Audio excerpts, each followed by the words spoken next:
Everything's on fire. Everything's on fire. Everything's on fire. Happy Tuesday and welcome back, Heat Seekers. It is the Dynasty Heat Seeker Show. Tonight, we are going to be reacting to what we just got done watching this last week. We are going to have some fun conversations. We've got plenty to talk about, but I do want to make sure that you guys like, subscribe, hit the notification icon, do all the things I tell you to do when you see me on YouTube, because it's important. It tells YouTube they love us and gets us in front of more faces, which we do appreciate. Also, we are going to be transitioning to a little bit of a new format to the shows. So we are going to be handling the main topic and any news and notes in the first half to 40 minutes of it, and then questions are at the end. So if you want to get your questions answered, make sure you stick around, post them in the chat, and I will make sure we get them answered. We won't forget about you. That being said, I got my usual suspects back for 2 weeks in a row. It's a glorious time to be alive. Mr. Sullivan, how are you tonight, my friend? I am doing very well. Thank you for asking. It's fall up here. The leaves are changing color, and that just means it's football season. So I'm good to go. And Leone, welcome back to week 2, my friend. How are you, sir? Thank you very much. Doing well. It is very hot out here in California. It was like 95 degrees today, but hey, we're out here. You know, it's football season for us, so it's all good. Right. Yeah, it was 88 here in Fort Wayne. It was a toasty one today as well. So that's why the guns are out and I'm ready to rock. So nice. With that being said, Mr. Sullivan, hit us with some news and notes. What are we talking about? All right, so we're going to start with a little housekeeping from last week. So we had a question in our chat last week. Who do I start? Your options were Jamar Chase, Josh Jacobs, Jacoby Myers, and Trey Sermon. I believe both of you gentlemen were on the Josh Jacobs side of the fence. I was on the Jacoby Myers. I had a little fun with it. I took it to Facebook. I put a poll up on Facebook. It was overwhelmingly on the Josh Jacobs side. A little bit of Trey Sermon in there, a little bit of Jacoby Myers, and one lone wolf, Roto Heat founder Rick Butts, on the Jamar Chase. So it all ended up, Chase had 20.9 PPR points. Josh Jacobs had 17. Jacoby Myers had 10.4, and Trey Sermon was inactive. I got what I thought I would get out of Jacoby Myers, about 10 points. I just didn't think Josh Jacobs would do what he did. So kudos to you, fine gentlemen. Nice call. Thank you, sir. Yeah, and the cool thing about it, though, is when you look back at it, if you'd have started any of those 3, it was good for you. So ultimately, it was kind of a moot point. I mean, yes, you'd rather 17 or even 20 points over 10. You still were successful at 10 and a half points out of Jacoby. Yeah, I guess if Jacoby was in my flex, I was okay. If he was one of my receivers, probably not as much. But I understand what you're saying. For sure. So there you go. All right. So Raheem Mostert, unfortunately, has been injured after 2 carries and 20 yards against your Detroit Lions. Today, he came out and tweeted to himself that he is out for the season. So, I think in Dynasty, we would all say that Trey Sermon is probably the running back to roster in San Francisco. Rest of season, who's the running back you want, Anthony? It's your team. You know them well. Who's the running back you would prefer to roster? Yeah, for me, it's close, but personally, for me, it's still Sermon. I know Elijah Mitchell had a phenomenal game, and I do think he has a lot of rest of season value. But I do think that, as I said to you guys on the Facebook and in the Discord, the reason why I think Sermon was inactive is just because he didn't fit a role on special teams. So now that they have another, free roster spot essentially with Mostert out of the mix, I just think that Sermon is going to come in, and maybe it'll be a slow start, but by the midway point for sure, I expect Sermon to have full control of that backfield. Bradley? I wrestle with this one because Mitchell made it onto the active game day roster. I get it that he made it because he had value in other ways that Sermon didn't. But when they put him on the field, he was electric. And I know it was against Detroit, and the defense is not great. Mostert had like 2 carries for 20 yards before he went down. I think Sermon gives you a more dynamic upside than Sermon does. I mean, Sermon's should get some touches as long as he can prove to be viable pass protecting, and in some of these other areas. Like they just signed Kerryon Johnson to the practice squad. Now, I'm not telling anyone to go get him, but I'm saying if they're not comfortable with Sermon in other roles, they're not going to put him on the field. I mean, they need their backs to be pass protectors just as much. So I think Sermon will get you some good value, but I think we've seen what we needed to see from Mitchell to say, okay, this kid's dynamic and you need to make sure he's on your roster. Hasty's the one that I don't know what to do with out of the equation because they liked him some last year and he got involved some last year. He's still floating around on this roster. You know, I don't know what to do with that one. That's the one, the kind of the X factor as to what Sermon can be in this offense. So Mitchell, I'm comfortable rostering, and I think he gets you good value throughout the rest of the season. But the other ones I'm still a little concerned about. I just don't know what to do with them. I'm rostering them, but I'm not super excited about them, at least at this point. Yeah, I don't know. Like I keep going back to the fact that when I watched all the film that we watched on Trey Sermon, that I didn't really like him that much. And the fact that he couldn't separate himself from Master Teague in that offense concerned me. And then he got all this hype through entering into draft season, and then it catapulted when he was selected by San Francisco. I think it's really hard to determine who's going to be the back there because I don't think Kyle Shanahan wants any one of them to be the back there. You know, you go back to his Atlanta days with Coleman and Freeman, and he used to split that backfield. Mm-hmm. He has had a laundry list of running backs in San Francisco, but the one thing that they all seem to have the common trait is that they all produce when given the chance. Like Hasty was like their fifth back last year, and he played extremely well when given the chance. Jeff Wilson, that we forget about, was very good when he was given the chance. You know, you talked about Kerryon Johnson. I got some waiver claims in on Kerryon Johnson for tomorrow simply because I have dead weight on my rosters. I'll drop them, pick up Kerryon, and give me a piece of the Niners backfield. But the rest of the season, I think I want Elijah Mitchell. And I'm surprised that I'm saying that, but I think that's who I want at the end of the day, this rest of season, and we'll see how it plays out.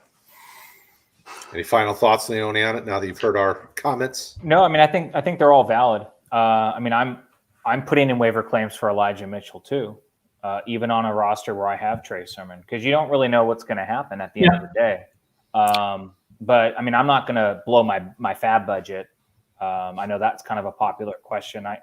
I'm personally comfortable around like the 30% mark on fab for Elijah Mitchell.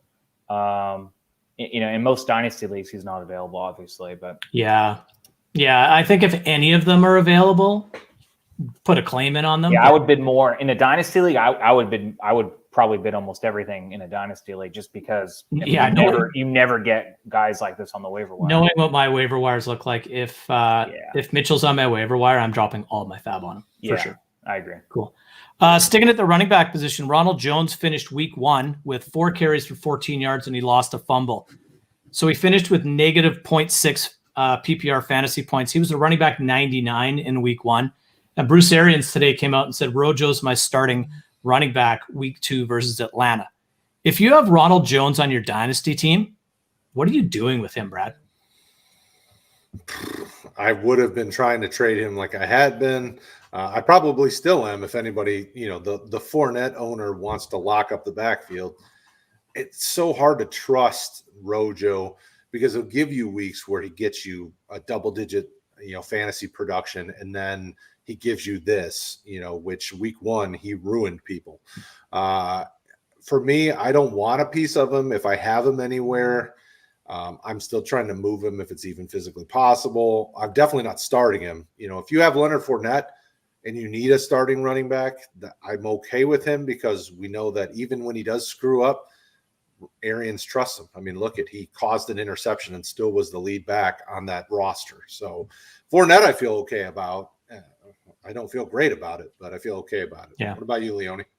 Yeah, I feel exactly the same way. I don't own any Rojo shares, and he's just too inconsistent.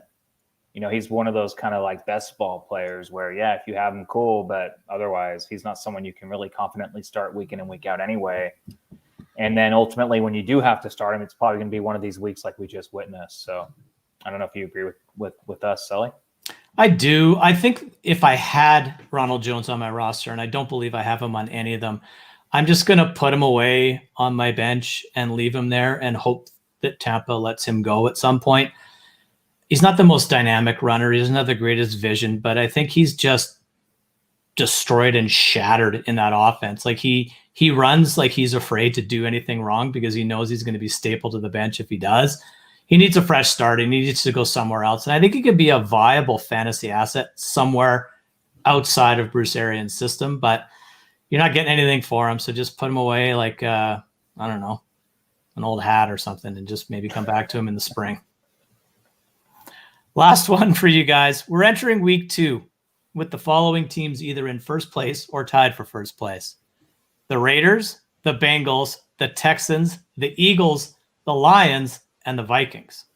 Which team is the best of this bunch, and which one stays undefeated the longest?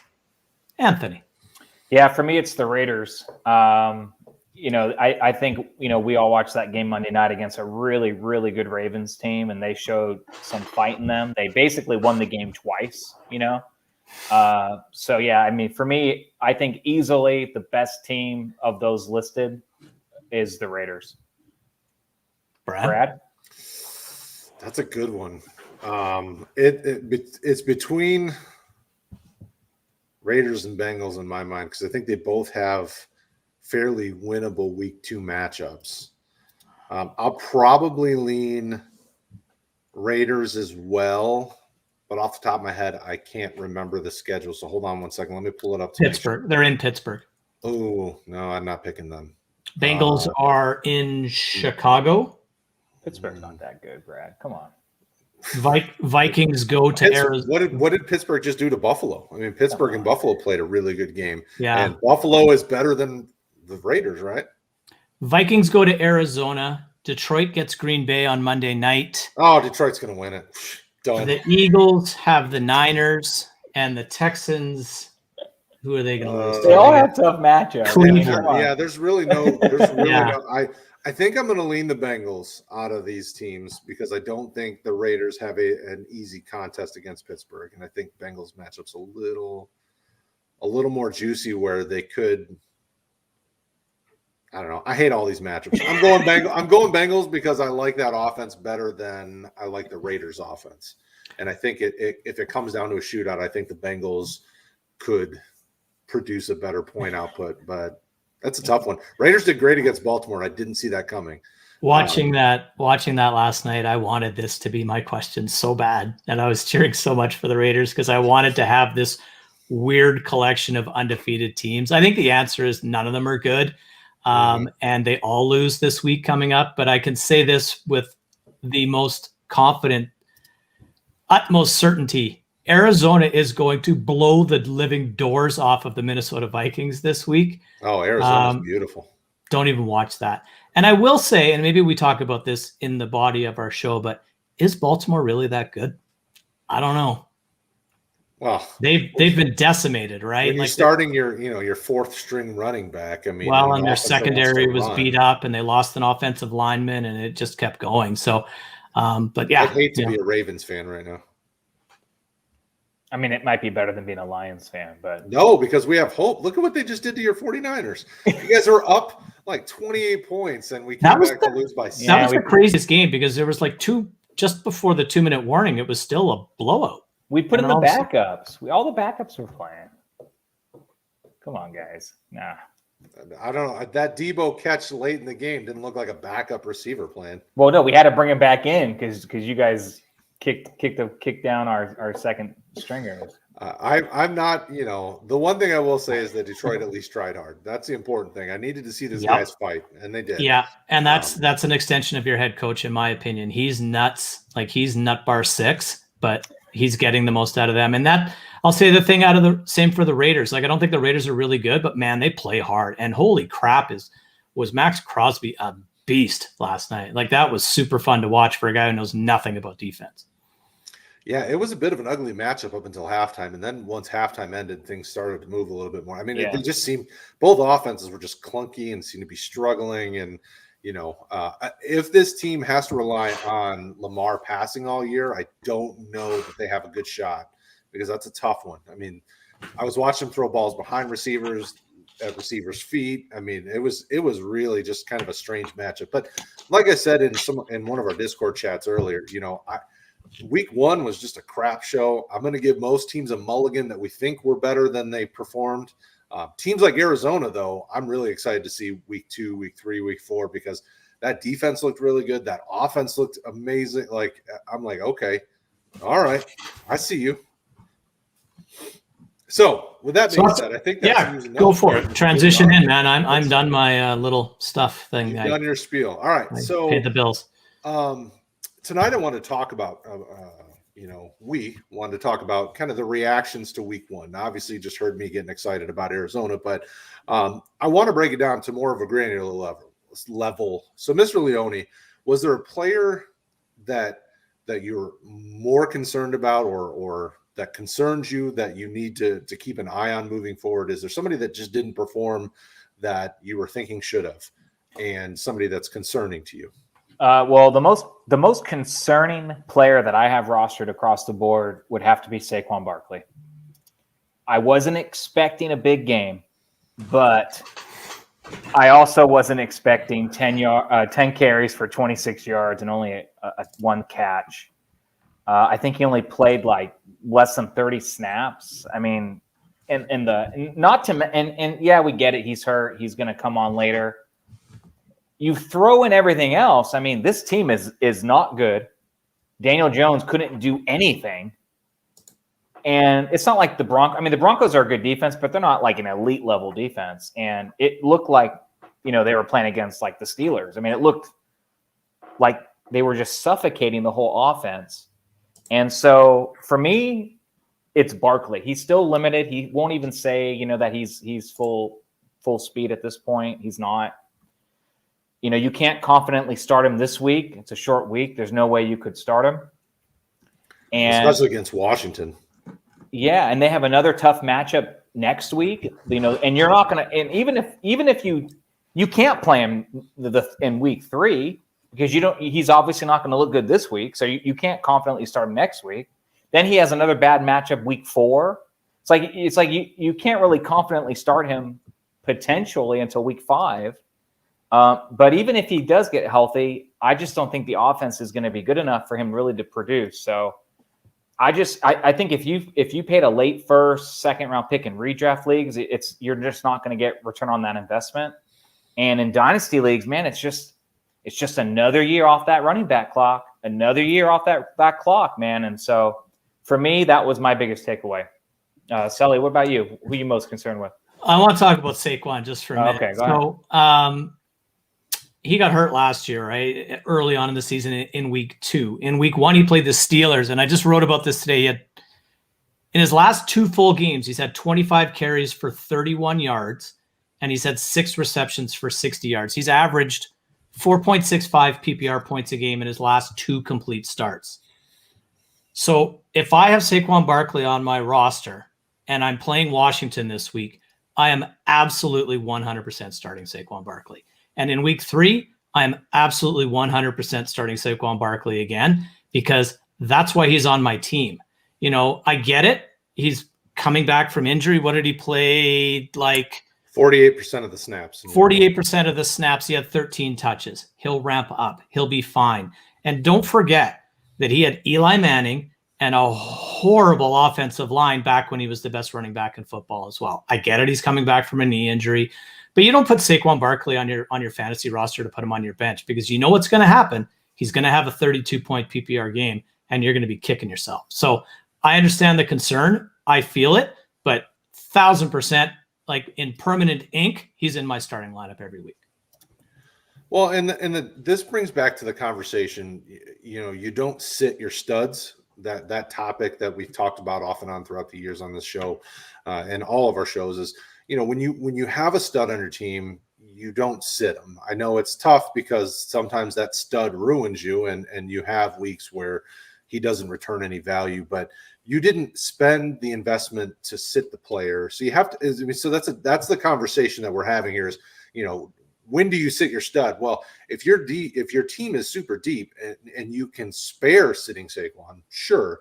But most teams aren't stacked at running back to where you have, 2, 3 really nice elite level running backs that you can play. So the guy who owns Saquon probably has a nice number 2 potentially, but may not have enough to really withstand sitting Saquon because he probably spent a very high investment to get him. At least I would anticipate that.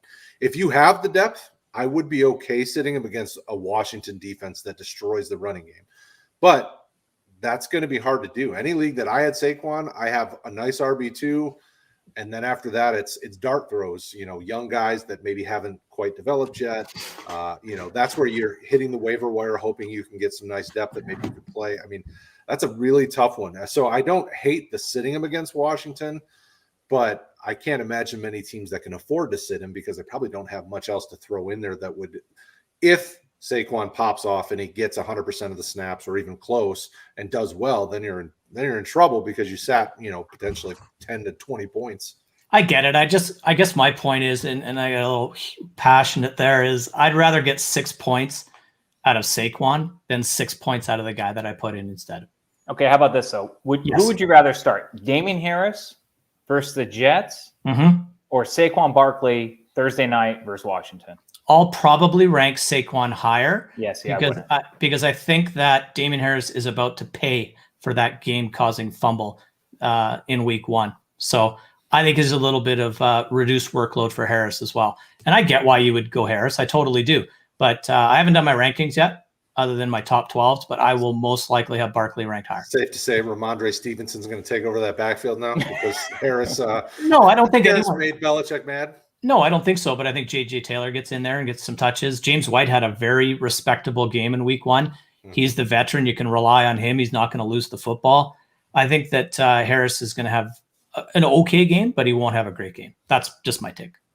Well, that's a tough thing because you get, Belichick and Arians are very similar type coaches where if you get in their doghouse as a running back, you're not playing. Yeah, I mean, you'll rojo it, because Belichick's done that in the past. I mean, and that's the tough thing. So did Harris really get in there, or is it a young running back taking his lumps? Coach is going to give him a pass. I mean, that's tough. Ramondre fumbled too, so I don't think he's exactly next man up. No, it isn't. There isn't. So did Mac Jones. Like you can only sit so many guys because they fumble. Right. Yeah, for sure. So, so that's what it comes down to. Typically we subscribe to that you play your studs. And if they screw you, then well, shame on me. But you put your best players out there hoping to get the best production. Yeah. So Mr. Sullivan, now that we've gotten through Saquon, who is somebody that you're concerned about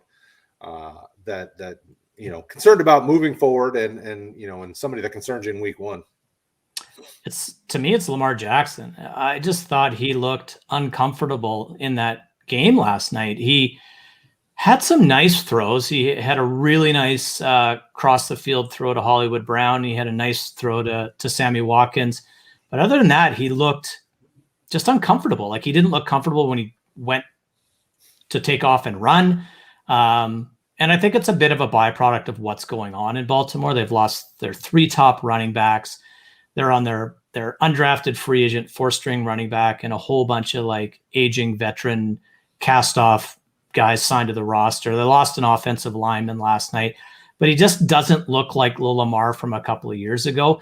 To your point earlier, if they're going to rely on him to throw the football, I think Baltimore's in serious trouble. So I'm not going to panic. And just same as Saquon, if Lamar's my quarterback, I'm starting him. I'm not sitting him. But I don't feel good about it in any way, shape, or form. Who the heck do they play next? Play Kansas City. So, if you look at Lamar's numbers, I looked him up last night because I thought he felt like he was throwing a lot last night. So I looked up to see how many attempts he'd had in his 2 highest passing games in his career, both against Kansas City. So look for him to throw again next week. I don't think that bodes well. So still starting him, just concerned is all. Well, and that comes down to the conversation about how important is preseason, because a lot of these guys, this was the most action they'd seen in a year. A lot of these guys you didn't see much in preseason, especially if you're a Baltimore fan. They started shutting people down quickly when everybody's blowing ACLs out for the fun of it. So, that's part of this thing is some of these guys are still knocking the rust off, But Lamar's a guy that we've seen improve as a passer, but not leaps and bounds. It's been kind of small incremental improvements. I don't know if I agree with that. Yeah, I mean, his first year was awful, and then his second year was a huge improvement. He still hasn't gone over 3,200 yards passing in this league, and that is nothing. Well, that's true too. Well, but they don't ask him to go over right. there, you That's know. right. Okay, that's reasonable. Right? You know, so Leone, how do you feel about Lamar? What are you thinking? I'm not as concerned. I mean, I was watching the game. The real issue they have is just the backfield being decimated. But I do think Latavius Murray will get more up to speed. Tyson Williams should be, getting more used to NFL level play. He should get better too. So I'm not as worried. I think this was kind of reminded me of like the Packers. I mean, it was like, are you really worried about Aaron Rodgers? No. Are you really worried about Aaron Jones? No. So, week one should be. Week one for the Ravens wasn't the best, especially on the offensive side of the ball, but I'm not really that concerned about it. I have the same concerns about Lamar Jackson that I've always had. So I respect everything Sully said and what you guys said, but I don't know Lamar Jackson anywhere for those concerns. But if I do have him, no, I wouldn't really be too concerned about it. Yeah. Our chat's like a Hall of Fame tonight. Hey, did you guys notice this? Man, it's like I feel like I'm in the presence of greatness, and I'm not. Seriously, like I didn't get to spend enough time with these greats earlier today. They're back again. I love it. So Rick says he fumbled twice and still scored 18. He has zero worries. I thought he made some really solid throws. That's Rick Butts. Glass half full, man. He's Mr. Brightside. I like it. He's an inspiration around here. It's keeping the lights on. When I'm down, I call Rick. Absolutely. Lamar is not a guy I'm super worried about because not only, the throwing ability, the running ability, he's going up. I mean, obviously week 2, I'm definitely not worried. I mean, Kansas City is a matchup that is good for opposing quarterbacks. I think he will do perfectly fine. And moving forward, I think Lamar and a lot of the younger pieces on this offense are going to need time to gel because the lack of preseason action. So I have different feelings about other guys like the Rodgers of the world skipping preseason as opposed to a guy like Lamar and that offense skipping preseason. I think they needed that time to gel and they didn't have it. So I think you're probably going to see a little bit of up and down for the first few weeks, and then you probably will see them start to hit their, whatever that is. I don't know exactly what level that's going to be, but he's still a QB1. He's one of those guys that you start every week. I mean, totally. He's on your team, you're starting. Let me ask you this question really quickly. Who has a better week versus Kansas City? Baker in week 1 or Lamar in week 2? I would think Lamar week 2 should, because I think Lamar's got a better running ability, and they'll use that to help keep that defense honest. I agree with that. And then also just a reminder to people, I know people in the chat are asking questions. We'll get to those later, so stick around. Mm-hmm, for sure. We want to get through the main topic, and then we'll spend some quality time answering all the many questions you have. By the way, I'll take Baker so we can start off next week with you two being right and me being wrong again. Look at that. Hey, you know what? That's okay. People, make sure you listen to Anthony and I, because not only do we agree. Oh, yeah. Hey, don't worry about Sully.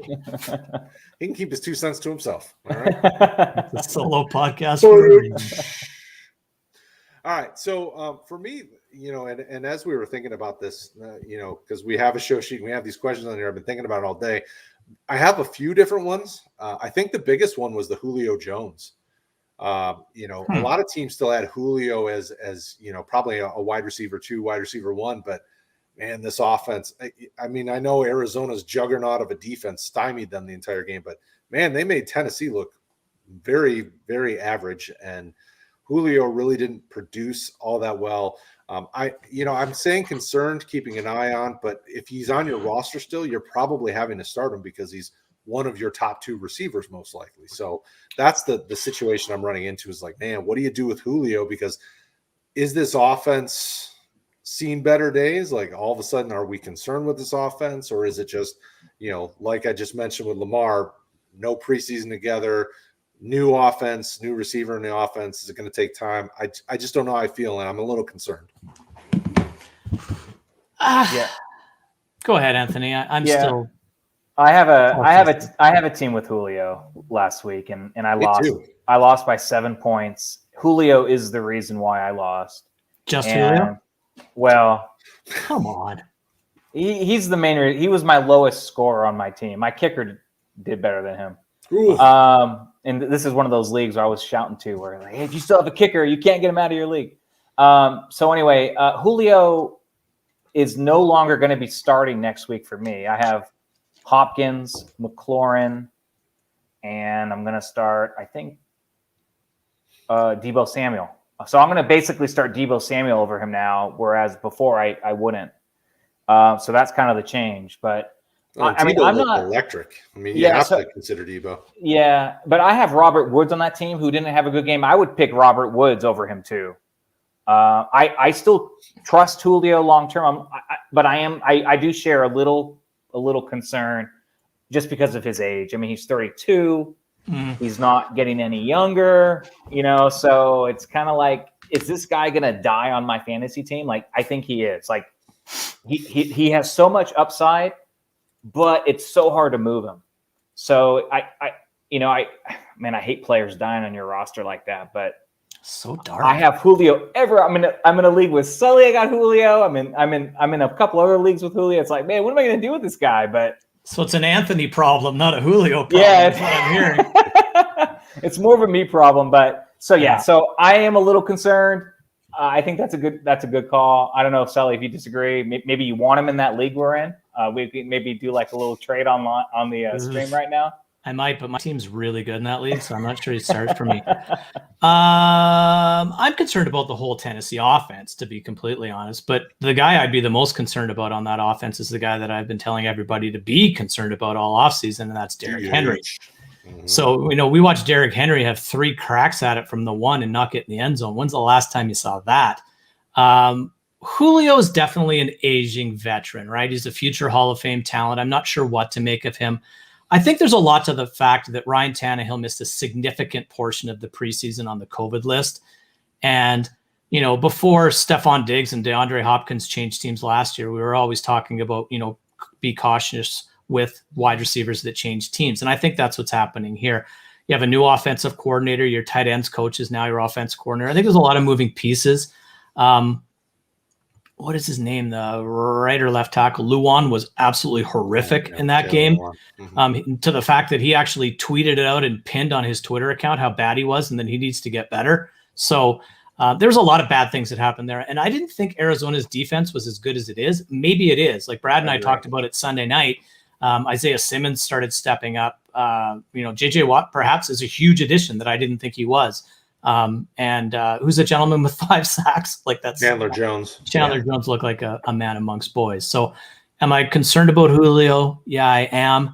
Anthony, if I had that roster that you have, I would start all those other guys over Julio, at least in the short term. Yeah. But long term, I think it's going to be okay. I don't think Tampa Bay was incredibly efficient the last 2 seasons as well. So I have my concerns about the whole offense, but it's mainly the concern is Derrick Henry, and I think that bodes well for A.J. Brown and Julio Jones going forward. All right, so there you go. I like it. I'm glad that somebody's optimistic because I have him on a roster that I probably will pull an Anthony and bench him as well, but it's also a very deep roster. My wide receivers, Keenan Allen, and I think I played Lockett, and I have quite a few receivers on that roster that sitting Julio won't kill me for a week to see how things go. Would you sit him against Seattle, who he plays next week? It's kind of a good matchup, isn't it? It's not a bad match. Well, it's not a bad matchup if the Tennessee offense gets off its duff. True. If the Seattle defense that played Indy shows up again, I would probably sit him because Seattle's defensive line wreaked havoc on a good offensive line. I mean, the Colts offensive line is good, and they were pressuring Wentz all day long. So if they do the same thing to Tannehill, who is just as immobile as Wentz, I think they're very similar when it comes to the athletic profile. It could be a tough matchup, and I would definitely consider benching, a guy like Julio. A.J. Brown, I won't. A.J. Brown's starting everywhere, but okay. So those are our concerns. I want to make sure we get to all the Q&A, so I think we're going to quickly move through. Go fast. We need that. So we'll quickly go through somebody we're excited about at all 3 levels. So Anthony, who's a player you're excited about? Yeah, I already mentioned his name a little bit earlier. It's Debo Samuel for me, and it's not even close. I mean, I'm a Niner fan, full disclosure, but I have Debo everywhere. I bought him. He was cheaper. I bought him everywhere. And he's just my guy. I'm surprised that Ayuk took the dive in the team and the offense overall. But, I mean, we saw what Debo can do. I mean, 9 catches, 189 yards. This guy is healthy. He's ready to rock and roll. I feel sorry he had that fumble at the end, but, don't let that sway you. If you can buy low on Debo still, that's what you need to do. Yeah, when you're facing a defense like that, fumbles are inevitable. So if you can buy low on Debo Samuel, please return the ski mask and the gloves when you're done. Yeah. Cooper Kupp's my guy. I am like cuckoo for Cocoa Puffs. I thought him and Stafford just like peanut butter and jam. I picture them both in Rams footed pajamas getting into their bunk beds at the end of the night. Like they are. I'm super jazzed. I just traded for Cooper Kupp today as well. So Sully does at his own time. Yeah, man, I'm pretty happy. So are you going to buy some Rams pajamas? I have a couple pairs already. I'm still looking for the Sean McVay footed ones. I'll get those soon. Hopefully they're on Amazon. All right. So that's a great one to be excited about. That offense is going to hum with Stafford running it for sure. For me, it's any of these young running backs that are taking over for injured guys, Tyson Williams, whoever San Francisco's guys, Elijah Mitchell, like these are the types of running backs that help win you leagues when you find a guy like this that can take over for a season that you can get for cheap because they cover bye weeks, they cover, other injuries, things like that. Like I love when these types of things happen. I hate when it happens to a guy that's on my roster, but I like these types of guys because they get you excited for the rest of the season because they can produce at a fairly high level and return you a way better investment than what you paid for them. So any of these young running backs that are coming up or to come, Mitchell and Tyson Williams are kind of the two biggest ones for me. But Trey Sermon would fit in that category if he does step up. I don't know if that's going to happen though. Real quick, Brad, do you worry about Williams missing that block in overtime, leading to the fumble? Do you think he pays for that? He's a young running back. Pass protection needs to get better. I mean, that's the way that works. That's a teachable moment. I think, you're going to include a guy like Latavius Murray more in the offense as he gets brought in. But that's another guy that you can target on the waiver wire. And I would even include a player like him in this conversation. The backup running backs that you can get for cheap, throw in your lineup, and they become a season-long guy to help you. But, yeah, I think when it comes to probable pass situations, you're probably not going to see Williams in as much until he gets better at pass pro. I mean, and most young running backs have trouble with that. Very few come in just ready to rock at pass protection. Well said. Okay, so that's that. All right, so we're going to move on to the QA section. So for all of you, thank you for hanging out. We're going to answer your questions now, and we have plenty of questions to get to. First one is from our boy Matt. How much fab are you spending on KJ Osborne in a dynasty league? KJ Osborne obviously showed up strong for an offense that's probably going to be throwing quite a bit, but has a good running game too. Mr. Sullivan, I know this team's near and dear to your heart. What are you doing? How much are you spending on him, or are you not going after him at all? If he's on waivers, I'm going to go after him. I'm going to maybe throw at max 10%. I have never been and probably never will be excited about the third wide receiver on the Minnesota Vikings. This team is terrible. Yeah, but doesn't that mean they're going to throw a bunch, right? Doesn't matter if you have to take 12 holding penalties and 6 false starts just to make it through the first quarter. It doesn't matter. And KJ Osborne played well, don't get me wrong, but this is a guy who did nothing but fumble kickoff returns last year, and he's only out there until D.D. Westbrook can get his feet under him. So I wouldn't spend much on him. Ooh, Mr. Leone. Yeah, I agree. This is one of those guys that you get excited to see on your waiver wire just because there's no one else on your waiver wire. I mean, he's on your waiver wire for a reason. I say it all the time. Look, all these guys are talented. They're in the NFL, but I can't get too excited, like Sully said, for this guy who just isn't really much. So I'd say 10% max. I don't see him being worth any more than that myself. Yeah, and I was looking. I did put a waiver claim in for him in one league where I'm weak at receiver, and I did spend literally 10% of my budget on him. So I would absolutely agree because that's what I put in on my bid. I put this is $1,000 fab league, and I put $100 on him. Look at you doing math live on the stream. I know, right? I'm not just a pretty face. Is I'm a Josh brain, still too. with us? He'd be impressed. He's probably, be careful. Hopefully his ACLs aren't torn too. All right, so let's go down. Sorry, guys, I got to scroll through the comments. All right, so this is near and dear to the 49ers in the room. When does Brandon Ayuk get back to a normal role, or is the hamstring really that bad? Leone, I'll let you take it first because this is your team. Yeah, I mean, I think he's much better than Trent Sherfield, who they have in there now. Mohamed Sanu got some work. I mean, I fully expect Ayuk to get back up to speed. I don't think that it's really going to diminish Debo's role. I think the offense with Kittle and Debo can support a third mouth in the receiving core with Ayuk. This is one of the best teams in the league, and they can put up points. So we just saw it against the Lions. We're talking about like 40. We scored 41 points against the Lions. So anyway, I think it could take a few weeks. I was surprised to see him not be involved whatsoever this week. Shanahan just doesn't care about our fantasy team, so he didn't want to give anyone a tip off on that. The monster. I mean, how many people started Ayuk this week and just got a big donut? But I think it'll be a few weeks. He should be back up to speed. Sully? I like him a lot. In my opinion, he's the best wide receiver on that football team, and that's not taking away from anyone else on the field. I do think that the injury that kind of limited him in practice all week had to have lingered into that game, and he must have aggravated it somehow. Very strange to see him get nothing at all. I will say I still stand with the thought process that as this team slowly transitions to Trey Lance is when I want more of Brandon Ayuk and a little bit less of Debo Samuel. But I am happy with any of the pass catchers on that roster, and I think he'll be just fine.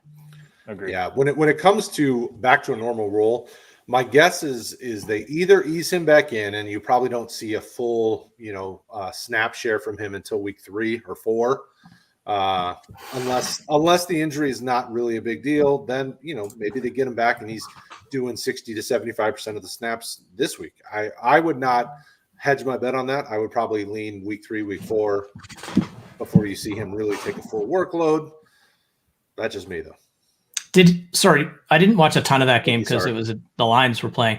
But did he miss a lot of snaps, or did they just not get targeted? The Vikings. He wasn't. Ayuk wasn't. He wasn't. I mean, I never saw him on the field. I watched. Okay, that's a totally different story then. Like, I'd be way more concerned if he was out there running routes and didn't get anything. Yeah, it's gonna be some time for him to be fully involved because he was nowhere to be found. Yeah, gotcha. I don't think he was inactive, if I remember correctly. No, he was active. No, he was certainly active. He got a lot of zeros on lineups I saw, but he was just an inactive active player. Mm-hmm. Yeah. Right. All right. So our boy Cody off the Schneid wants to know thoughts on Calvin Ridley considering ADP. We worried at all. So this was the other one that I was concerned about when I was thinking about who was going to be my concerning one. Is this Atlanta offense? Obviously, I went with Julio, but this offense looked really bad against a suspect Eagles defense. I mean, don't think the Eagles defense is anything more than low, teens to low or high 20s when it comes to overall in the league. So they're not a great offense or defense. And Atlanta's offense looked rough. So what is your concern? I think Sully's the biggest Ridley fan of the three of us. Yeah. How are you feeling about him? Are you worried at all? On a scale of 1 to 10, it's like about a 2.67. I think what it comes down to is what's really interesting is Atlanta came roaring out of the gates, ran the ball down the field, moved the ball down the field in a combination of passing and running in the first 2 series, but couldn't convert. And to me, that's like, hey, we have our 10 to 15 scripted plays that we're going to open the game with at work, and the rest doesn't, right? Like I'm way more concerned about Matt Ryan than I am about any other component of that offense. The problem being is he's the most integral part of that offense for all those pieces that I like to work. So Calvin Ridley's one of the best route runners in the game. I think he's absolutely electric when he gets the ball in his hands. I'm not worried about him, but I'm worried about his team's ability to get him the football, especially because he's probably going to see an overwhelmingly large amount of double coverages this season. Kyle Pitts did kind of what a rookie tight end does, next to nothing until garbage time. Russell Gage had a donut. Mike Davis was poop. Cordero Patterson was probably their best running back. So I think there's a lot of concerns in that offense. Long term, though, I'm not worried about Ridley. No. I think now's the time you start considering, when do I get to try to target him to get him on a cheaper cost? Because if people I've already heard people start to say, oh, well, is this a Juju 2.0 where he needs a number one receiver to hold coverage so he can get open? Where I agree with you. It's not on Ridley in this time. It might be the offense. I don't think it's on Ridley. Am I in any of those leagues? Am I in any of those leagues? I got to go shopping. Well, no, I would target Ridley if the 100%. price is still, but I don't think it's there yet. I think people are still going to expect a premium price for him. So I would wait if you're going to start trying to target him. See a few weeks of this offense failing, then you go after him. Leone, what do you think? I think this is probably one of the most depressing live streams I've ever done. All we're talking about is all these guys who didn't do anything week one, and we're talking about. Well, you wore all black. What the hell did you think we were going to do? Whoa! Look, JL gave a shout out for your orange shirt. Yeah, well, and I got this Pink Floyd shirt on for you show up in Josh. you show up in all black and you talk about Julio Jones dying on your fantasy roster, and then you call us out for being negative. That's pretty cool. No, I got Pink Floyd today. That's a good shirt. No, so Calvin Ridley. Am I concerned about? No, I mean I'm not concerned. It's week one. It's like. Are we concerned about Aaron Rodgers? No. Aaron Jones? No. Devontae? No. We're not concerned about any of these guys. So, Calvin Ridley, yes, he doesn't have Aaron Rodgers throwing him the ball. But, I mean, come on. I'm not concerned about any of these guys. Week one can get ugly sometimes. Weird things happen in week one. Sammy Watkins, if you just look at week one, he's like an NFL Hall of Famer. So, 86, I'm not. 86%, and this is – the status I saw last night blew my mind. 86% of Sammy Watkins' career production has come in week one. Yeah. So, that just goes to show you week one, you got some crazy things on both sides of the ball. So, Calvin Ridley, no, I'm not concerned. If you can buy low on Calvin Ridley, buy low on Calvin Ridley. That's all I want to say. Okay. Follow-up question. Would you rather have Ridley or Keenan Allen? For me, it's definitely Keenan Allen, but it doesn't matter what offense Ridley's in. Keenan Allen is always underrated. Calvin Ridley for me, regardless of format. I agree with Sully. Ridley for me, regardless in format.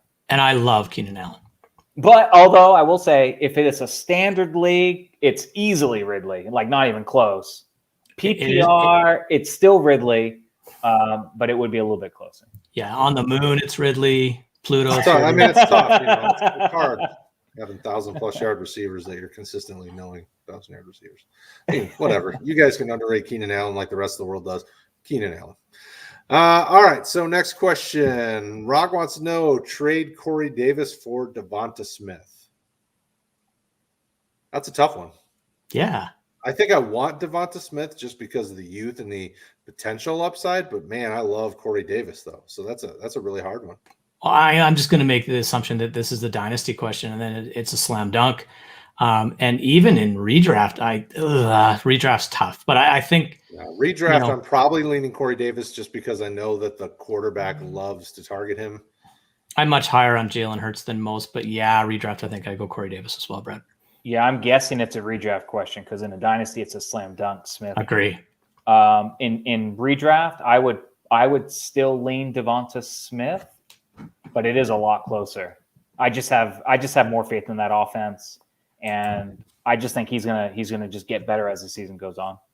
And follow up from our boy Rock Out. Thank you for this $5 in the super chat. Would you trade Jefferson and Deontay Johnson?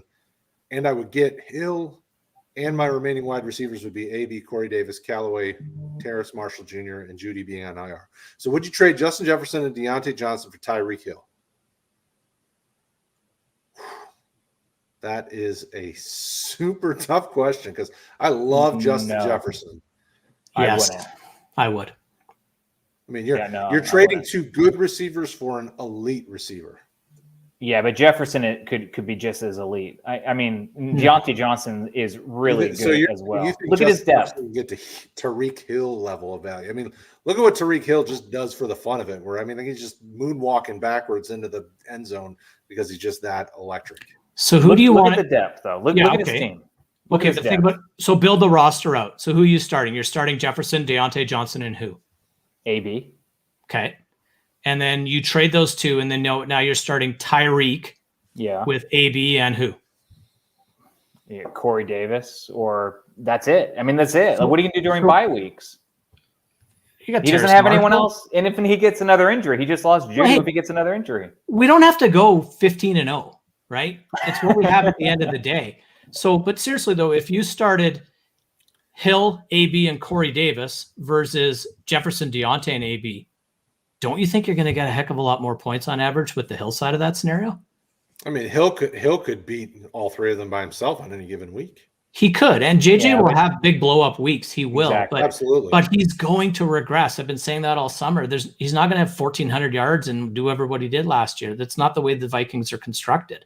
They're not built to do that. So, but you're also just ignoring Deontay Johnson in the trade. I'm not, but I don't think that there's a massive difference between Deontay Johnson and Corey Davis, to be totally honest with you. I think DJ has more chance of scoring touchdowns, but targets, catches, and yards, I think they're very similar. And our boy Cody believes the Tyreek Hill as well. I would lean Tyreek Hill just because he's elite and the other guys are just good or potentially very good. Well, I'd say they're better than good. I mean, they're Tyreek Hill's at the upper echelon of receivers. These guys are the next tier down. And if I can get an elite piece, then I would probably lean the elite piece, especially because, by midseason, Terrace Marshall should be getting a little bit more action in the passing game, and I would think he could help you flex in. Judy's only on IR for the short term. He's not on season ending, that as far as I know. He's out for at least 8 weeks. So you potentially get him back for a playoff run, and then your offense is Tyreek Hill, Jerry Judy, AB, Corey. I mean, you have plenty of depth if Judy comes back healthy. So I like your roster regardless of the decision you make, by the way. Yeah, I mean, Rock, if you say no and you stick with your two young receivers that are developing, you're perfectly fine, because even if you're starting Jefferson, Johnson, and AB or Corey Davis each week, you're still putting yourself in a chance to win, and you're still young, and these guys are going to continue to develop. But I would personally, if this was me, rock out. If this was me, if you're looking to move Jefferson and Deontay Johnson, try to upgrade, I would target Ridley and another player to try to gain, go for some buy lows. I think you could do better than this. And I'm not a big position for position trade guy either. I'm going to take a stab at the fact that maybe your running backs aren't as strong as your wide receivers, and that's where I'd go with those receivers as well. Yeah. Good point, Anthony. We can agree there. All right, cool. So Master Jen wants to know, Jameis Winston and Cousins, good trade targets for QB2? I have a package of Julio, LT, and Ryan. So he's looking to target either Winston or Cousin as a QB2. I would feel good targeting Winston as a QB2. Cousins, I think I'd be okay with targeting as well. If you're not spending as much for either of these guys, it all depends on what that trade looks like, Jen. I'm not spending a crazy amount to get either one of these guys, though. Yeah, I agree with Brad. Yeah, no, I don't have much to add. I agree with what you said, Sully. As QB2s, yeah, probably. Minnesota scares the hell out of me, and Winston, he only threw the ball 20 times, so I think we need to let the paint dry there a little bit before we react. But it's QB2s, why not? A little bit. All right, so Joseph says, hey, guys, some guy in my league dropped Jamar Chase on Saturday for Tyson Williams. How much fab should I spend on Chase? I currently have 164 to work with. 150? Well, I need to know if this is dynasty or not.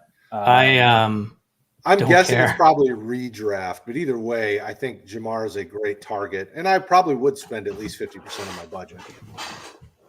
I would spend $164. Yeah, if it's dynasty, I would. Yeah, I doubt it's dynasty because come on. Now, if it's redraft, I would spend a lot. I'd spend over 100. You probably don't even have enough to get him though. Someone's probably going to spend 200 and get him anyway. if it's a 12-team league or larger, I'm pushing all my chips in, and if I can borrow something from someone, I'm going to borrow that and push them in as well. Yeah. Jamar Chase is an elite wide receiver, and he just made us all look foolish for mocking him because there's no white stripes on the football, and then he went and burnt the Vikings and looks like a seasoned vet. So all your money in. There you go. All right. So Rich wants to know, should I drop Elijah Moore after week 1 for Nelson Aguilar? Also, should I drop I'm assuming that's Sony Michel Michael Carter for Tony Smith. I don't know what I'm reading. Or Larry Roundtree. I'll take this one first if you want. Have at it.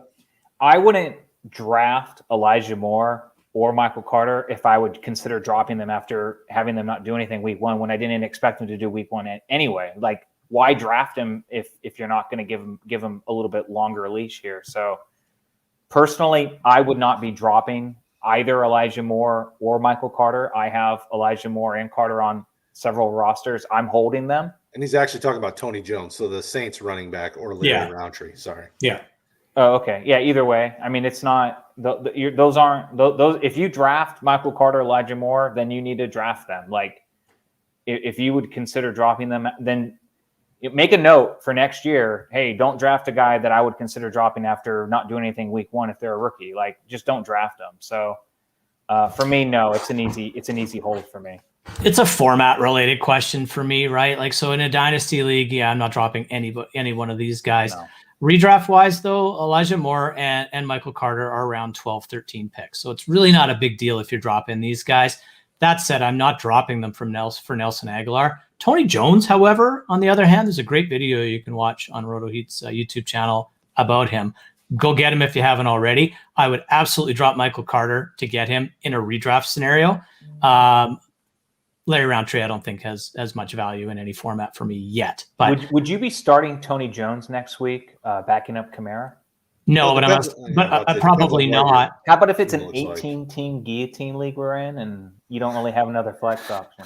Spend all your fab, sucker. It sounds like another Anthony problem, doesn't it? Yeah, but I'm not starting Michael Carter either. So I'll take the upside of Jones in Peyton's usual 2-back offense over the 3 or 4 running backs in New York that we don't really know how they're going to play out yet. That's fair. And thank you, Rich. You are awesome as well, my friend. So hopefully that helped. Tony wants to know, should we be concerned about Najee Harris? He ran into the Buffalo Bills off defensive line. I mean, I'm not concerned about him. Rookie running back's going to take time. Yeah, and his offensive line isn't the greatest, but again, the defense is good in Buffalo, and Harris had a nice, I think he broke one and it looked pretty darn good. He'll be just fine. All right. Blue Crew wants to know, should I use my number 1 waiver priority on Mitchell? My current running backs are Barkley, Swift, Chase Edmonds, and Latavius Murray. I don't want to waste this waiver unless truly necessary. 10-team half-point PPR. Ooh, 10 teams? I mean, for me, it's an easy yes.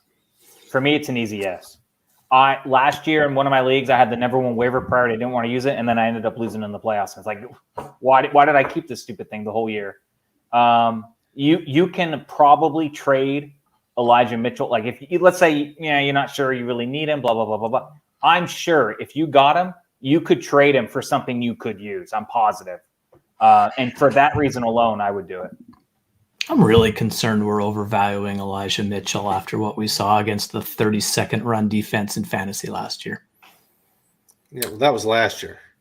Yeah, so much has changed. In a 10-team league, I understand the desire to want to go there. Blue Crew.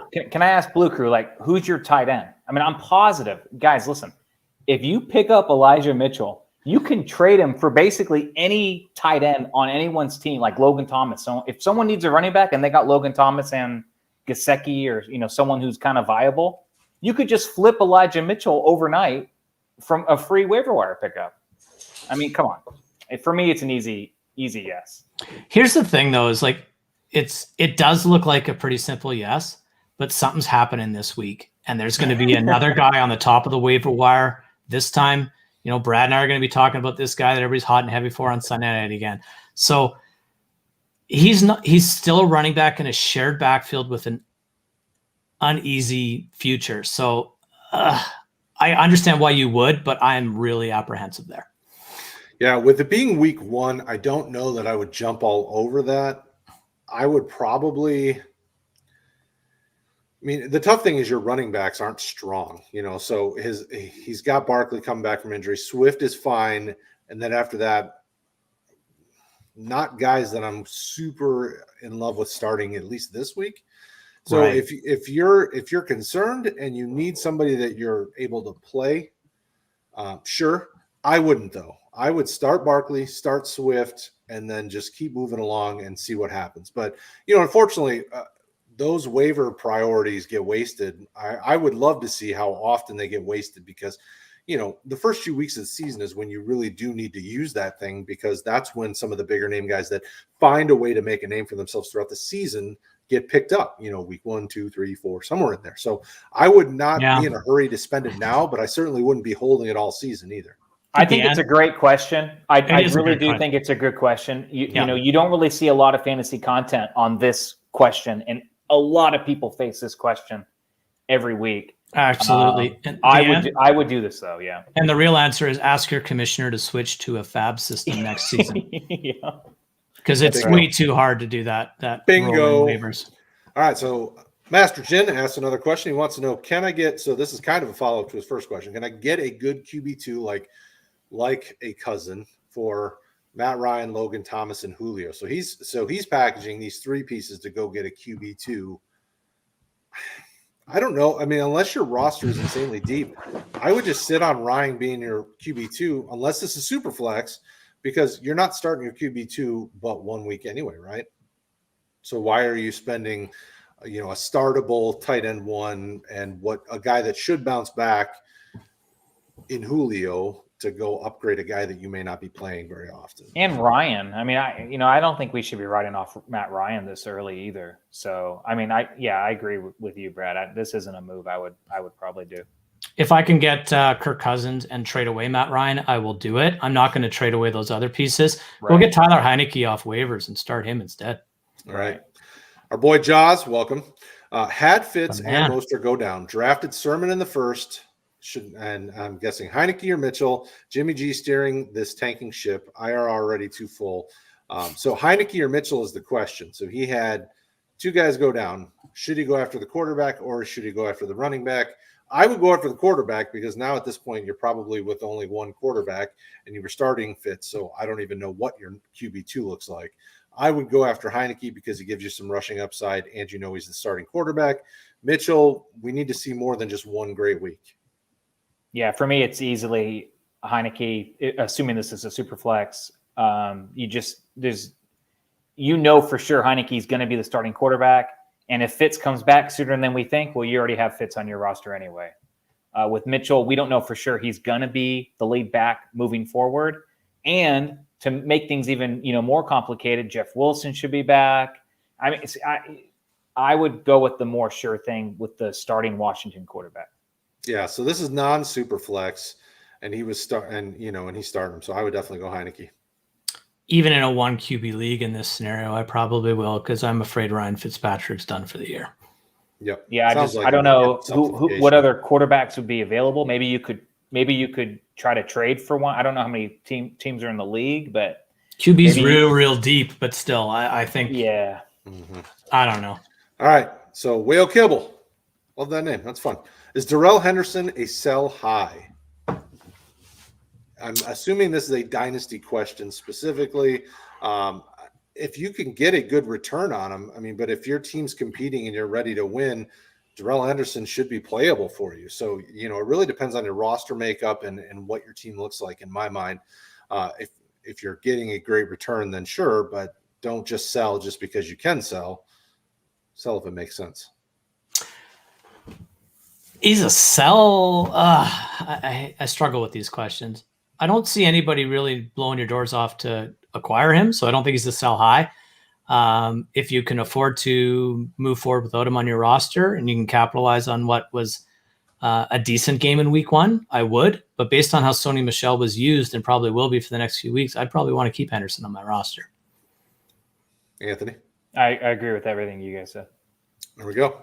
All right, so Master Jim, sell high on Tyson Williams, even though I am weak at running back.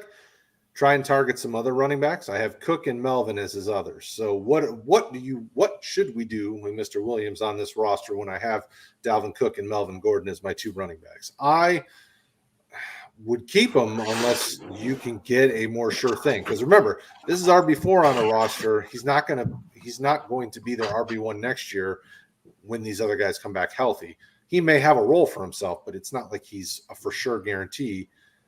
So I would definitely try to target a more sure thing at running back if somebody's willing to make that trade happen. But I mean, that really all depends on what you can get for him. Yeah, I don't disagree with you at all, Brad. I think it kind of just depends on what you can get, but I don't think there's going to be too much interest in him, to be honest. I agree, and I'm going to keep him regardless because I do like his upside. The fact that he was catching passes in that Ravens backfield is a huge thing for me. Yeah, it's just too bad he can't block. Yeah, and that's something he's got to learn, and you can learn that. Yeah, and he does follow up with a bit more of his roster. So he's got CD, Ridley, Kupp, Waddle, Waller. I would keep Williams because this sounds like a team that's competitive and trying to push for playoff / championship consideration. If anything, I would try to sell Melvin Gordon and capitalize on what people don't realize was just a 70-yard run and a whole lot of other stuff. He looks really good on paper right now, so maybe try to go that route. Because I think that backfield's going to turn sooner rather than later. Yeah, but I like your roster. Really nice. Get a screenshot of his stat line. Say, hey, did you see this? Look at this game you had. Exactly. Yeah. So that's a good call there. I've done that. Jaws, number 2 waiver priority was thinking Mitchell to protect that number 1 pick might lose out on him anyway. I mean, this comes back to the conversation we've been having about what to do with waiver priority, when to spend a high waiver priority. It's a tough one. I want to see Mitchell do it more than a week or two before I'm dropping that. If Mitchell comes back this week and gives you another double-digit point week, absolutely. Obviously, they want to keep using him, but they're bringing in guys for the practice squad. They're going to be rotating in other running backs. Brad, is the Eagles' run defense better than we think it is, or no? Their defensive line's better than, their defensive line is the best part of their defense. Can I add one more thing on this waiver priority thing? Sure. The other thing that we need to factor in here, if you don't use your waiver priority, that means you're not doing any waiver moves all season until you feel comfortable using it. Unless you're savvy and do ad drops after waivers run. Yeah. You get up at 5 a.m, but you absolutely. You want to win or not? But you still can't get the priority defense you want. You still can't get, the priority flex plays you want. Like, you can't do anything. And you're just basically putting yourself at a disadvantage the whole year. You don't burn your waiver priority on defenses, do you? No. But I'm saying if you have the 11th or 12th pick, then sure, why not? Who cares? I mean, oh yeah, that's totally different than sitting in the first one. But that's what I'm saying. Like, if you just keep that number 1 spot, you're basically putting a hand behind your back the whole season because you're afraid to do anything. You won't pick up Tony Jones. You won't put in a waiver for Tony Jones. It's like that should be a tradable asset in fantasy. Yeah, it should be. And another reason why you shouldn't have this format. But again, if you have a guy like this where I think you could easily trade him if you don't need him, and I don't like putting a hand tie behind my back for weeks on end because I'm afraid to use this stupid pick. Like I said, in this other league I had last year, I never used it. And man, I was looking back like, shit, how many times could I have used this stupid thing and gotten guys that I could have used, but I was afraid to use it the whole time. So I just think that is something also to consider. Even if you're not sure about just Elijah Mitchell, maybe you can also get Tony Jones or who else. Yeah, something else to consider. Totally. All right, so Mr. Chemo 12. I'm going with that 12. Too. Yep. Still AB high right now. He's got Najee, Zeke, and CEH. No, I think he's the best wide receiver in that offense this year. Call me crazy. Oh yeah, no, that's crazy. Yeah. You really have him over Godwin? Mm-hmm. What? Mm-hmm. Wow. I don't have it ranked that way, but I have a feeling he ends up that way at the end of the season. If you look at the last half of last year and the start of this year, it's close. Yeah, I think personally, AB and Evans are going to probably switch off more than Godwin is going to switch off.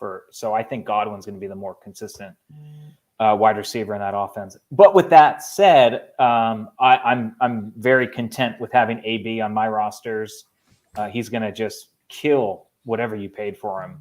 So and those running backs are all good. You don't have to sell at this point. Yeah. Is Mitchell worth a pickup? So this is a guy that we've been talking about quite a bit tonight. Is Mitchell worth being rostered? Yeah, I know, right?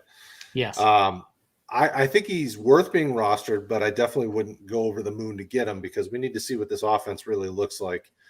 In a pinch with an injury, he was active. He got a chance, made the most of it, did a great job. But did we settle on a redraft fab or like a redraft fab bid, like what you're comfortable with on this guy? I don't think we had that conversation. Who was the 10% we talked about? That was KJ Osborne and Dynasty, that was right? your Viking. That was Osborne. Viking. Yeah. Dynasty. So Mitchell, I'd be okay going, between 30 and 40%, probably at least this week. If he does it again next week and he's somehow available, then I'm dropping, all of it. I went over 50% in a redraft league on him this week.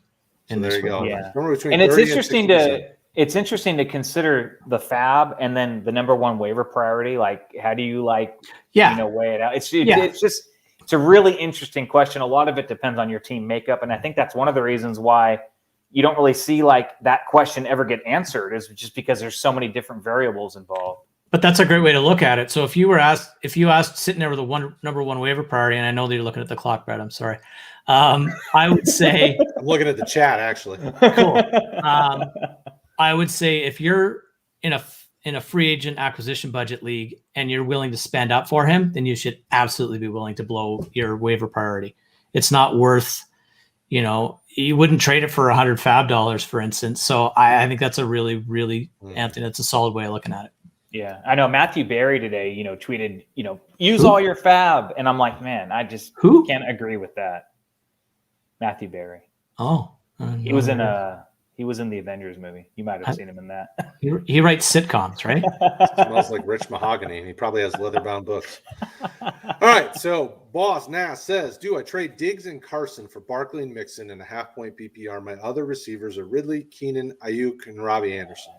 Nope. No. Chris Carson is more than capable of being a solid RB1 for you, and Diggs is elite.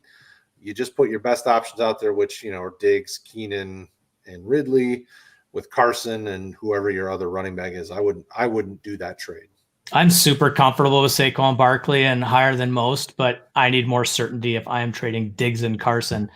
I'm not 100% on Mixon either, but I want like surefire, not missing insert name here instead of Saquon Barkley. Like I want Aaron Jones, or I want Dalvin Cook or someone like that to make that trade. Diggs is special, and Carson's going to be good as well. I wouldn't. Yeah, and the half PPR is the cherry on top for me. I mean, Diggs and Carson are real yardage touchdown heavy guys. Exactly. So yeah, for me, that would be a no go. I'd be very content with Diggs and Carson. There you go. All right. So Hector wants to know: drop Zach Moss for Tony Jones. Obviously, let Anthony answer this question. Moss I believe he was a healthy scratch this week, right? He was. Yes, I would do that myself. I don't know if you guys probably agree. I have Tony Jones on some rosters. Yeah, I mean, Tony Jones is getting involved. I have him on my guillotine. I'm probably going to have to start him this week unless I can make some magic on the waiver wire. But I think I'd rather have Tony Jones. We've seen the Saints, use multiple backs. It's not just going to be a one-man show. So yeah, I want this. And if Kamara went down, I mean, Tony Jones would be fantasy gold. So yeah, I want the backup in New Orleans over the backup of Buffalo. Buffalo doesn't run the football anyway. Yep. Which is why he was an active scratch or a healthy scratch. All right. So Zane says, Pitts or Fant? I know this one's a tough one for Sully. It's format, right? If it's redraft, it's Fant. If it's dynasty, it's Pitts by a freaking mile. Yeah, even in redraft, I'd go with Pitts myself. I don't think I would. Yeah, for me, I'm probably going Fant in a season long because that Atlanta offense is going to be so up and down this year. It's going to be hard to trust him. Where Fant, I think he's finally to the point as a tight end where he's developed enough that, and with Judy being down, I think he now becomes option number 2 in this offense, at the receiving position, probably when Teddy B is making his reads. Is it worth it to trade for CEH? He's on someone's bench, and I feel like he could be a good RB2. Absolutely. If the guy will trade you CEH, then I would absolutely do that. Anthony? Oh, yeah, of course. Okay, just making sure. Should we be holding Deshaun? In a dynasty, yes. In a redraft, no. You can hold Deshaun if he's IR eligible because he's out every week. Otherwise, yeah, I wouldn't even waste the IR spot myself. No, I don't see any reason to. I can't imagine he's not playing. He doesn't want to play. He's not going to play. Redraft, no. Dynasty, yes. Michael Vick came back and played in this league, and he's a scumbag. So, no, I meant for redraft purposes. Oh, redraft, you shouldn't even be on your roster. That's what I'm saying. In Dynasty, of course, yeah. Yeah, Dynasty, hang on. Yeah. There you go. Thank you, guys. It was an awesome night, a great night of conversations. We had a blast. We love talking with you guys as always. Make sure you guys like, subscribe. Keep those comments coming. Oh, we got one more that popped up. We're going to get one more because Michael keep it coming. Great job in the chat. I currently have the Bills D and the Cards D in a 12-man team. Would you guys just start the Cards all year or pick up the Saints defense because they're easy schedule coming up?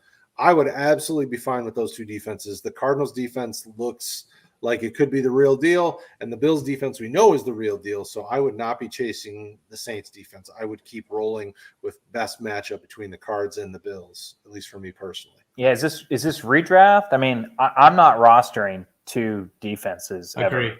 So, I would just pick whoever has the best matchup next week. It's probably the Bills. I don't know. I don't have the schedule in front of me. I think it's the Bills. Arizona has Minnesota. Start the Cardinals. I'd be starting. Michael, if you go to rotoheat.com, my start sit defensive special teams units article dropped this afternoon. The Bills and the Cardinals are both startable defenses, and I think the Cardinals probably have the sweetest matchup of the two. So I would definitely go with the Cards defense. Yeah, I would much rather roster someone with upside like Tony Jones, like who we talked about. Yeah. Or if you can drop one of these defenses and just use that spot for Elijah Mitchell off the waiver wire. I mean, that's totally in a redraft league what I would rather do than keep two defenses. I agree. I think it's league specific, and I don't know when their bye weeks are, but Buffalo plays Miami. I would much rather start Arizona against Minnesota, and I don't know who Arizona plays in week 3, but I'd probably start them again. They looked very, very good. Very good. Are we keeping other Baltimore running backs, or is it just the Tyson Williams show right now? Latavius Murray should be rostered. Le'Veon Bell and Devonta Freeman. No. Yeah, well, Trenton Cannon was released today, so was I'm he? thinking, Yep. yeah. How disrespectful. So maybe they're going to bring up one of these guys, but even if they do, I don't really see it for Bell. He didn't do much last year in one of the best offenses in the league. So Le'Veon Bell. No, you know what? Never mind. I'm going to stop. Yeah. No. C-Fit says, I was offered Devonta Smith and Adam Thielen for Darrell Henderson. My running backs are CH, Zeke, and Tyson Williams. Mm-hmm. Smash accept, brother. Yes, Smash please. accept. All day. In a redraft or a dynasty. I don't care what format it is. Even if it's a Canadian Football League, I want that trade. Maybe the Canadian Football League rules are a little different than ours, but I don't. Did you know Paxton Lynch plays for the Saskatchewan Roughriders and he's not even their third string quarterback? Like, good Lord. Wow. Everybody makes bad choices. Trade yourself back into good ones. There it is. All right, guys. It was a blast talking with y'all tonight. Love the chat blowing up. Drop your comments. Ask away. You can find us all on Twitter. You can hit us up in the DMs. Ask your questions.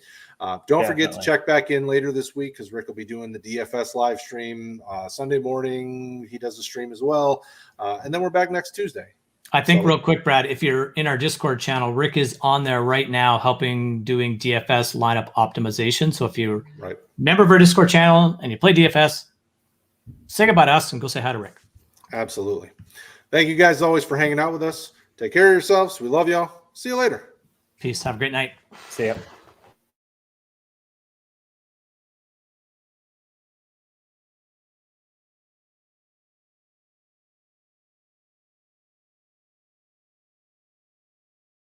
Also, right there, playlist. Hit it. Watch the videos.